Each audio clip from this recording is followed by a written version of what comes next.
So Shameem Black is an associate professor in the School of Culture, History and Language at the Australian National University. She's a co-editor of South Asia, Journal of South Asian Studies, and a co-convener of the Memory Hub at, I think that's Australian National University. Her research integrates critical and creative approaches within literary, gender and critical studies, cultural studies, to shed light on the ethics and politics of cross-cultural encounters. This work largely focuses on the everyday power of culture within India and its diaspora in the 21st century.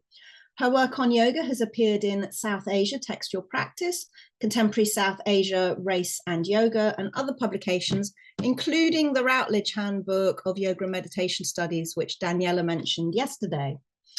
Her most recent book is the one we're going to be discussing, which is Flexible India, Yoga's Cultural and Political Tensions. And to introduce that and talk with Shameem is Karen Ann Wong, who we're also very delighted to welcome this morning. She's a research affiliate and sessional academic at the University of Sydney. So both of them are beaming in from far away from a lot of us.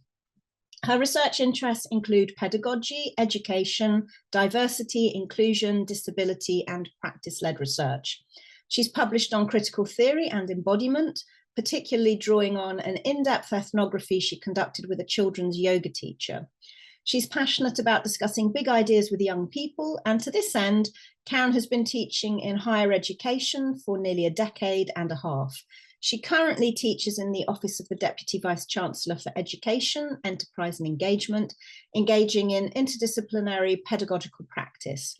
She's writing a book concerned with children's literacies, well-being and understanding of the natural world.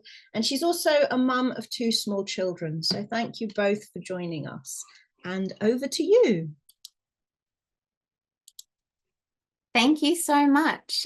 So I'm delighted to have been invited to discuss Shameem Black's book today. So I'll begin. So Shameem Black's Flexible India analyses cultural representations of yoga in English from India, its diaspora, and the West. The central argument of the book is that imaginative visions of yoga negotiate competing ideas of Indianness in different parts of the world. And in exploring, critiquing how popular cultures around yoga act as exercises in power, the book takes us on some really magnificent adventures, including into the worlds of yoga murder mysteries, mumlet satire, and billboard advertising, among lots of other different things. There are really engaged I don't know how to pronounce this word now that I've written it down, ways of analysing many of the problems facing yoga practitioners today, such as the labour precarity of yoga teachers and the difficulty finding a line between cultural appropriation and a deep interrogation of one's own cultural identity. For me, though, I found that one of the most delightful and rewarding parts of the book is its approach to methodology, which mixes ethnographic techniques like thick description and life narrative with close reading of multimedia texts, including fiction, news media, court documents, advertisements, political treatises, and more. So before I begin with my questions, I wanted to ask Shameem if there's anything she wanted to add to that introduction. Well, sorry. Thank you so much for that. I think you really captured. Oh, excuse me, everyone. I've got COVID, so I may not sound 100%. I think you really captured the kinds of dynamics that I try to approach and the methodology. I guess the one thing I would just say that kind of really stood out to me in researching and writing the book was just how what counterintuitive places yoga has made its way in different kinds of imaginative spaces, so that I never really thought that I would be spending as much time with certain genres that you've mentioned, like the murder mysteries and so forth, as I have, and also that it's really this complex place of I think oftentimes being able to hold certain contradictory ideas in place without resolving them. And thus, in some ways, yoga is used to maintain certain kinds of tensions between different sorts of political or personal perspectives that are really not reconcilable with each other. And that might be something that we explore as we go. Yeah, that's fascinating. I think you really do articulate that well in the book as well. So yeah, my first question is really about the methodology. So the methods that you've used to write the book are so beautiful because it intricately weaves academic writing with life narrative, evocative description, and sensory experiences. And I wondered if you could tell us about how you decided to use this methodology and the process of writing itself. So how you made decisions about where to include sections about your own life or where to include description among the analysis. Yeah, so this is a topic that definitely took a lot of back and forth with myself and with other people. It was one of the more controversial aspects. Some people really really like this approach. Other people don't, and I'm perfectly prepared for a multiplicity of responses. But for me, it was very important to have, and I think it was important for a couple of reasons. I should note before I go on to defend how I've done this, to say that I do have a tremendous respect for traditional classic academic writing. That's how my first book was written, where you wouldn't see any real autobiographical glimpses. Although the questions that inspired that were deeply ones that mattered to me personally. But you wouldn't really see that in the book. I'm a journal editor, so I have every respect for the way in which traditional academic structure can help to bring out ideas at a level of precision that we all want. So in that sense, I'm a great fan. But I also really came to feel over time that, for a couple of reasons, that this was a limiting genre for certain kinds of things that I wanted to do. One aspect was simply that I really felt that it was important in some ways for academics to be a little bit more visible in the work that they do, rather than necessarily assuming that we are completely behind the scenes without our own investments in the subject, and that being honest about our investments in the topic and able to have those seen and understood and that be part of the context was something that I wanted to experiment more with in this book.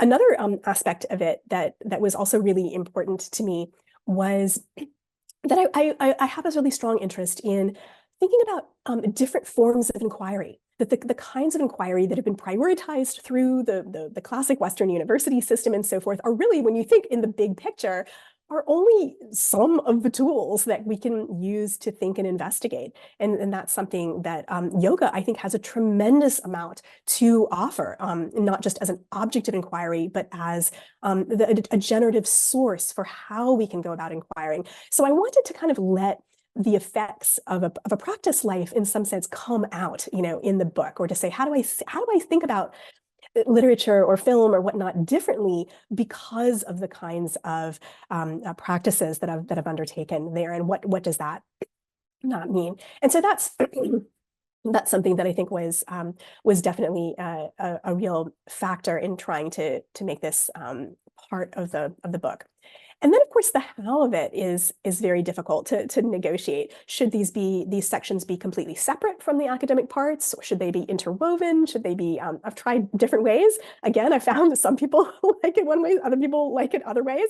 And so in the end, I ended up, oftentimes it's integrated into the main text, but used to form sort of points of usually of points of entry into topics, as well as kind of points of exit from topics.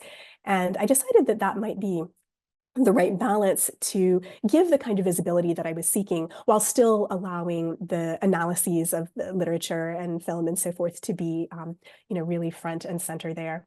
And I guess the final point that I'll just say about this that I really kind of had to do was just like a heart thing. I really wanted to write in a different style. And I wanted to find a way to do that in academic writing, as opposed to keeping that separate from academic writing. Yeah, I think for my money, it's been very, very successful. I love it. Thank you for that. It's very heartening. But I also think it very much does what you're saying about, acknowledge the subjectivity of the researcher, and that all researchers have subjectivities. There's no such thing as an objective researcher. And you're absolutely right that yoga is ripe for, embodied ways of doing research. Like the actual subject itself is a form of doing research, and we can think about that as a completely different way of breaking down what it means to research in the academy. So it's a wonderful, generative, productive way of thinking that through. So I'll move on, but yeah, I really like what you've done. Oh. So it was fascinating to read your analysis of how yoga is used to represent India on the global stage. And you did a wonderful textual analysis of advertisements such as the Incredible India campaign. And I wonder if you could explain more about this and how yoga is part of a branding campaign for how Westerners are supposed to view yoga, and particularly, using ideas from like Marcel Mauss and the notion of the gift. Yeah, it's a really timely question since we just had June 21st, International Day of Yoga, which is something I talk about pretty extensively in the book. And that was a campaign that was connected to a lot of this broader campaign of Incredible India, which is another big focus there. And I think that in some ways this speaks to a kind of paradox that the Indian state kind of realized at some point in time, which was that yoga had become, by the early 21st century, yoga had become very popular and very mainstream in many parts of the West, but it was not always necessarily perceived as particularly linked to India. This could vary quite. This is something that I find in Western representations, is that you can get a high level of variability in how it's presented, and so I think there was a kind of a real push on the part of different aspects through, say, nation branding exercises to say, hey, there's a real form of identity that yoga was embodying that was very, very useful for the kind of image that India wanted to project. And so this is something that yoga is able to make India look ancient and completely up to date at the same time. It can look peaceful and powerful. It can sort of really project a lot of these different kinds of aspects that were very, very useful. And so one of the ways in which the state kind of tried to leverage this, I think, for its own form of what scholars might talk about of being forms of kind of capitalist enclosure of the nation, or like the nation becoming a commodity that can be marketed there, was to leverage this. And with that, I think, came the idea, promoted heavily through International Day of Yoga, as well as in lots of other places, that yoga is India's gift to the world.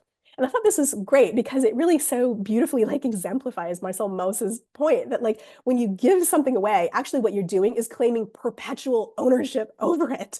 You are not, it's not passing away as in, say, a capitalist exchange where if you buy something, well, I've bought it, it doesn't belong to its previous owner and it doesn't have any sort of social trace of a connection or a relationship. But a gift, of course, does.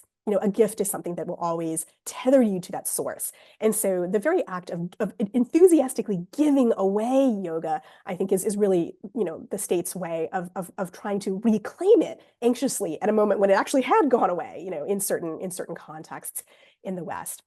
And so this is again one of these kinds of tensions that we can see in the popular presentation of yoga in different contexts, where oftentimes it's the most expansive, the most giving away, the most yoga is for everyone and so forth, that are actually underpinned in ways that can be very selective. Yoga is for everyone, but it is authorized by a very particular, sources of authority. Or yoga is a gift to the world, but it's got to be India's gift to the world, in that way. And of course, there are forms of yoga that don't claim genealogies, going back to South Asia. There, so there's all sorts of projects of exclusion that I think can operate within these the sorts of rhetoric that we see that come out very strongly in things like Incredible India or International Day of Yoga. Yeah, absolutely. And tied in with all of Mauss's ideas about the dynamics and economy of a gift exchange, that you give a gift and you get something back from the gift as well. Absolutely. And I think that kind of cries to create this sense of reciprocity and to a certain extent, this is economic as well as symbolic. So India, is very much trying to build its certain forms of tourism have been heavily constructed to actually respond to Western forms of interest in yoga. So there's actually like, eat, pray, love tours you can take, or infrastructure was upgraded from very basic, forms of accommodation for people interested in kind of spiritual seeking to, kind of, I mean, I'm not sure what the right word is, like whatever the yoga equivalent of glamping is, so those kinds of material changes, have been important in thinking about drawing, how can they use that to draw people, and also funds, really of investments and tourist flows, of resources back there. Yeah, fascinating. And sort of drawing on that idea of you were talking about that there's lots of different sort of ways that we could think about where yoga originated from, or where yoga has kind of developed in different versions. You discuss how yoga can be used as a technique for interrogating one's own unique cultural identity. And in doing so, Western practitioners need to interrogate their use of Indian culture, especially in consumer capitalist modes of delivering the practice. And I really love the quote that you have from Jessamine Stanley, where she says, sprinkling South Asian culture on your yoga doesn't make the practice more legit, it just makes it more appropriative. I just thought that was really funny to read, like as a quote. Mm-hmm. So my question is, how can yoga practitioners go about practicing yoga while being mindful of appropriation? And do you think there's a way to practice without being appropriative? Yeah, so this is, I mean, in some ways, this is like the one of the $1 million questions, right? And it's not going to have, in some ways, I think the answer. So I'm going to give like one of those classic academic answers, which is like a yes, I will answer it, but I also can't answer it at the same time kind of approach, which is that I think that in some ways the problem that is posed through terms like cultural appropriation cannot fundamentally be solved by cultural practices like yoga alone. However, I think there are things that people can do in that context that are meaningful and important there. So the way I think about cultural appropriation is to say that it's not actually best understood as a problem of undertaking a practice that is perhaps not from one's own, traditions or heritage or so forth, because we do that all the time. I mean, like there's lots of, and not all of those practices really are kind of attract the sort of electric energy that the word cultural appropriation does. Where does this come up? This comes up in in contexts where specifically we see a really strong contrast between the way a cultural practice is valued and viewed in a particular society that is contrasted with the way people from that culture or society are viewed. So this is why in my research and going around and talking with people, I find that the questions of cultural appropriation are largely ones that come up, say, in the Indian diaspora, because oftentimes they are looking at some very stark and frustrating contexts. It's not something that appears in India, for example, where it's actually turned on its head. Many people in India are like, wow, it's so fantastic that Westerners come and they do this and they spend a lot more time doing it than we don't have the time to do this as much, but they're very secure, in certain respects, in this and so forth. But the question that I think becomes raised, and this is one thing I write quite a bit in the book about, is, for example, in the US, in just the same moment in the early part of the 21st century, in the post 9/11 era, after kind of terrorist attacks and so forth, we have a moment where yoga, in one sense, has become very, very mainstream, very popular, very beloved. At the same time, we are also seeing laws and practices emerge where people of South Asian ancestry, as well as many others, are coming under state suspicion and threat for being potential terrorists. This can happen in the context of, being, people being attacked on the streets because of their looks, or programs that require, the detention or the registration of people from Muslim majority spaces. And a lot of this blurs out, into, it's not neatly confined to people's, actual identities, but in fact becomes this kind of larger dragnet of suspicion that captures many people of South Asian ancestry. And so there's a very, very strong feeling of tension between, on the one hand, why yoga is so valued, and yet people from the Indian subcontinent can be subjected to this kind of perpetual sense of suspicion. So when we have things like that, I think we have to admit that the way we practice yoga cannot fundamentally resolve that kind of tension. But it's also, I think, important that the way yoga is practiced can do something to raise a deeper understanding of some of these dynamics. And so this is the more hopeful part, I think, that I take from thinking about these questions, where I think it is actually really important and powerful to use the kind of close observation of many things that yoga can potentially prompt, to think a little bit about, first of all, thinking about, where do these practices come from, and learning that, not necessarily in a way to have technical mastery over these histories. Sometimes that I think it doesn't help, but being curious and being open and being interested, I think is always a wonderful thing. And also being curious and interested and open to how people from South Asia in different parts of the world are positioned and are treated. And I think we could ask this question within the South Asia, where not every person feels like they are very welcomed into the communities of yoga. And certainly there's been perspectives that say, look, my ancestors were denied access to tools like Sanskrit. I don't have no interest in so those sorts of perspectives, I think, can be found in many places.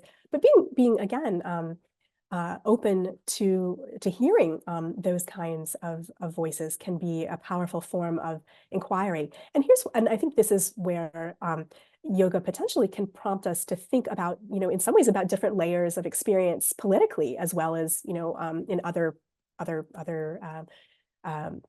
regimes of knowledge, we might say, where we can think about what's visible in front of us, but we can also say, what are the kind of invisible layers of experience that different practitioners carry around with them or have to move through, and how can that look different and not be universalized for everyone. So those are, I think, some of the ways that I think the practice of yoga can be very powerful in expanding our ways of thinking about some of these questions. I think that's a fantastic answer. For an answer that, you said is going to be an academic, we can sort of answer it. I think that's a fantastic answer. So let me look at the time. Do I have time for one more question, Daniela? Yeah, you can. Yeah, you can ask another question. Then Lucy has a question. Okay, fantastic. Okay, so I think I'll go with this question. So you discuss how yoga can be used as a technique. No, hold on, that's the question I just asked. I'll ask this question instead.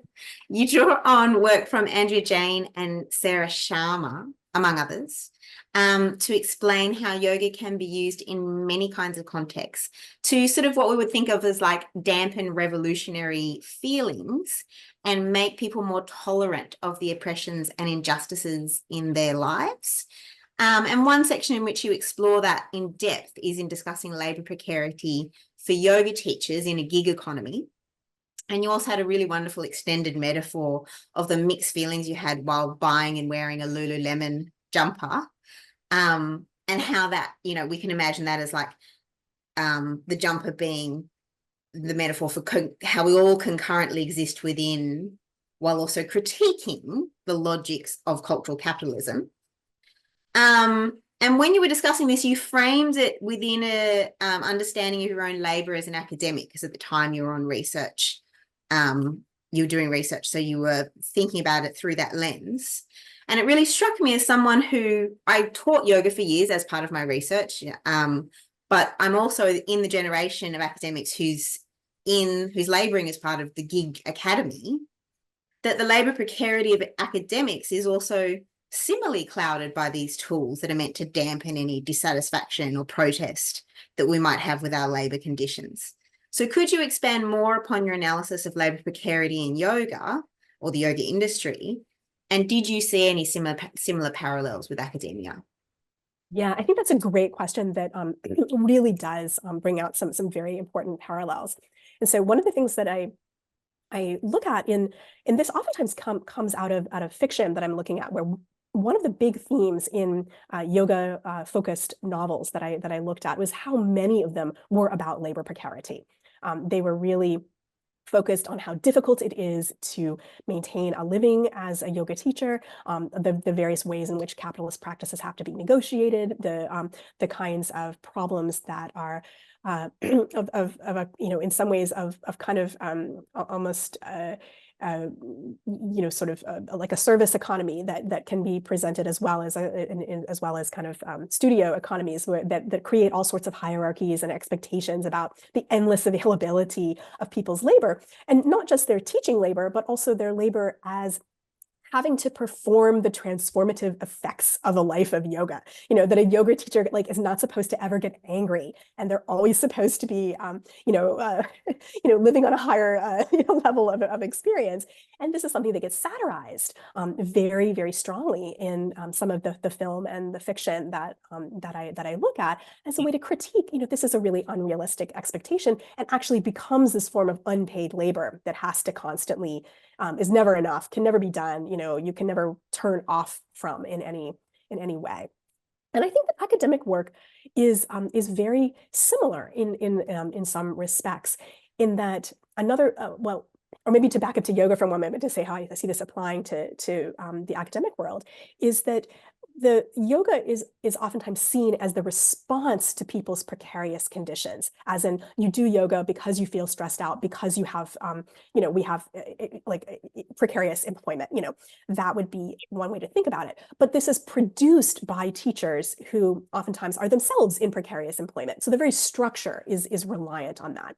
And I think this kind of analogy translates oftentimes very strongly into the university world as well, where we promise our students that coming and learning these wonderful techniques of critical thinking and analysis and deep attention and research and all the great things that the university can offer will help them in their lives, which would include their careers. And one can imagine there's many ways to have a great career, but a value for many people would be some kind of security, in that.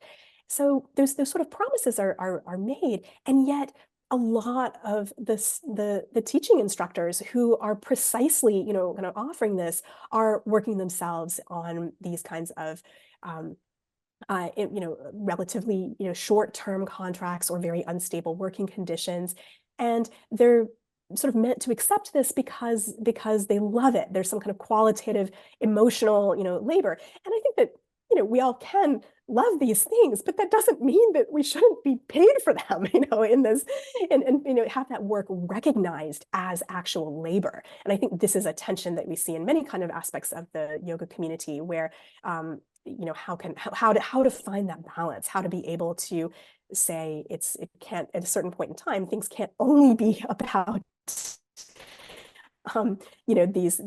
sort of endless provision of unpaid or underpaid work. There also have to be sustainable ways of making a living from this, or it's really based on a fundamental tension that can't be sustained. So I think that's a really great point, that in many ways the yoga world and the academic world are grounded in some pretty similar sets of contradictions there. Yeah, amazing. And I think absolutely right in relying on the emotional labor of the teachers as well in both industries, and that those teachers will be willing to continue with unpaid emotional labor. Can I just jump in with my question then? Yeah. So I was really intrigued by what you were saying about sort of the upgrading of infrastructure in India, in part in response to welcoming foreign tourist yoga practitioners, etc., the glamping kind of effect. But I'm also curious as to, do you see an intersection between that and a kind of more moneyed middle class in India who are also going to yoga studios in urban centers? And I was just wondering if you could speak a little bit to the relationship or any kind of dialogue between those things. Definitely, there's definitely a lot of a rise of interest in doing yoga by the middle classes, who have disposable income, and also have, in many ways, the reasons we could point to for the rise there are very similar to the reasons that we can trace in the West, in some sense, similar kinds of issues around seeing yoga as a particular kind of tool to smooth over some of the difficulties of life in these new kinds of workplaces and so forth that now the middle class is, has moved into, as well as thinking about some of the sort of intangibles, I guess, of yoga, that having, that it's seen to provide a pathway to the kind of fit, healthy body that then is seen as being both a moral and a material asset to becoming a successful person in an economy. And I think those kinds of forces play, they can appear quite strongly in with the rise of the middle classes worldwide that we see there. But there's also like a tremendous amount of diversity, I think, within India about how and where one can practice yoga. So that was something I think that, I mean, as well as in the world, at large. And so I think there's a whole one of the things that's fascinating for me is just the endless flexibility of yoga to become whatever people need it to become. So you might find it in capitalist studios that are very much tailored to the kinds of middle-class phenomenon that I've just sort of talked about. You can also find it in places that are much more tailored to particular kinds of religious communities or political communities, or you can find it in places that are very, that are going to serve very different kinds of ends. And so I think that's been one of the real powers, that people have been able to project into yoga what it is that they need. And so we're seeing this kind of rise of, and that's partly why I think we find yoga in so many really unusual places in terms of fiction and film and so forth, that it has been able to be seen as useful in those contexts. We have a question from Christopher J. Miller. Would you like to unmute and ask yours? Yeah, sure. Thank you so much. And what a great conversation, and looking forward to reading your book, Shameem. Regarding the question of cultural appropriation and the gift, one of the things I was wondering is if, I often hear people kind of simultaneously, maybe not right in the same moment, say things like yoga is India's gift to the world, as you mentioned. And then at the same time, hold the kind of view that yoga should not be practiced in the West or appropriated in the West. And so I wonder how the tension between those two ideas fits into this idea of the gift, and also how maybe, I don't know if you unpacked it in your book, how it relates to uneven political global power dynamics and these kinds of questions. Yeah, thank you. Yeah, thank you. That's a I think really important point, and that really is something that I think the more people kind of lean into this idea of the gift, oftentimes the more limited the very nature of control over yoga can be. And I think that we see this coming in different, I mean, it comes in different political forms. We can certainly see it coming from both kind of the right. We also sometimes see it coming from the left. But within this, I think there's in many ways the strategic use of this image or illusion of openness, expansiveness, generosity that is used in some ways to legitimate what can actually be a very specific and narrow view of what yoga is. And whether we like that view or we don't like that view, I mean, that can be debated and so forth. But I think that precise tension is something that came out very powerfully, I think, in the different kinds of cultural texts that I was looking at.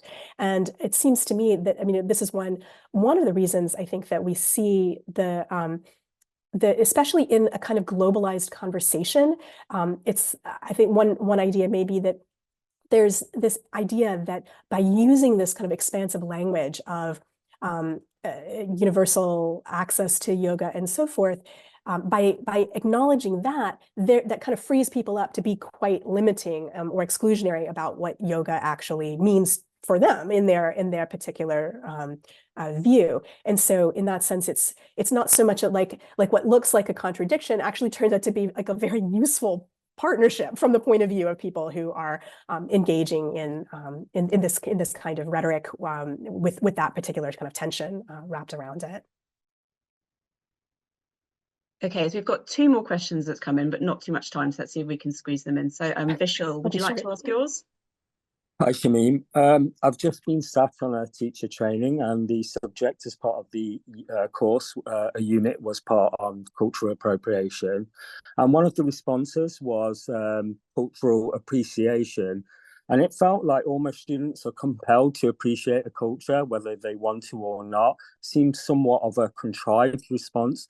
And I've heard this quite a lot in recent discussions. I just wonder, have you got anything to say on this kind of cultural appreciation response that is being widely propagated? Yeah, thank you for, I think that's a really, really important point that comes up in a lot of different spaces, both in teacher trainings as well as I see it in the media and in journalism. I'm not a huge fan of the idea of cultural appreciation, because I think that although it is positively valenced, in a way that cultural appropriation is not, it still maintains intact a very strong power hierarchy. It kind of assumes that the person who is looking at this cultural practice has like the ability to, to just sort of appreciate it, or not appreciate it in that way. And so in that sense, it doesn't do much to really encourage a critical reflection on power asymmetries, which from my perspective, those are really what we need. Those hard questions are what we need to be kind of thinking through in the context of yoga and other kind of contexts as well. So that's where I feel like sometimes there is a strong sense that as long as people are saying positive things about a cultural practice that is not from their heritage, like it's fine, there's no problem.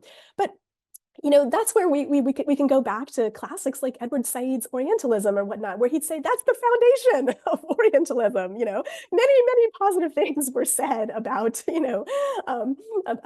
practices from the Middle East or Asia or so forth through Western colonial structures, and that doesn't, the positivity of it isn't necessarily the main thing we want to focus on. So I think that would be where I would stand, I guess, in that conversation about where does appreciation fit in. Okay, let's see if we can squeeze in one more from Elizabeth to Michaelis. Yes, hello. Hi, everybody. Yes, thanks very much for the fascinating, presentation, and I look forward to reading the book. Regarding yoga being used in all sorts of places, as you mentioned towards the just 5 minutes ago, could you please comment on what kind of semantics make the label yoga so attractive to people who choose it? I have my own theory. I'm sure you can provide some sparkling idea for me. Thanks. Well, we see a lot of different approaches here. I think in some ways one of the ways in which I think and I should maybe preface this by just saying that I don't really adjudicate in the book like what's real yoga and what's not real yoga. I just sort of take like, if people use that term, I'm like, okay, let's look at what they mean. Why yoga, not gymnastics, or I don't know, fitness, or even not non-physical things? Exactly. I think one of the reasons why it is so powerful in some ways is because unlike terms like gymnastics, and maybe fitness could be in the middle, but but one of the terms here I think that's really important is that yoga is very powerful as a kind of a life technology, for lack of a better word, that there are some kind of grand aspirations that are packed into particular ways, and so forth. But it's not, we don't think of gymnastics as, having quite the same kind of breadth of philosophical depth or, kind of transformative whole person approach. Yoga can offer that. And it can, I think, that's why I think it is attractive to certain of people or way of helping people attain broad, ineffable things that are not so technical, in terms of how far can you stretch or what can you do or what can and so forth. So I think it's that kind of capaciousness that the term has, and precisely the fact that it has these kind of deep histories of philosophy, even though those are not oftentimes not activated in many of these contexts. I think that history is actually quite important to the reason why they choose a term yoga as opposed to something else. The kind of potency of the term. Yeah. Just goes to show how powerful words are. Yeah.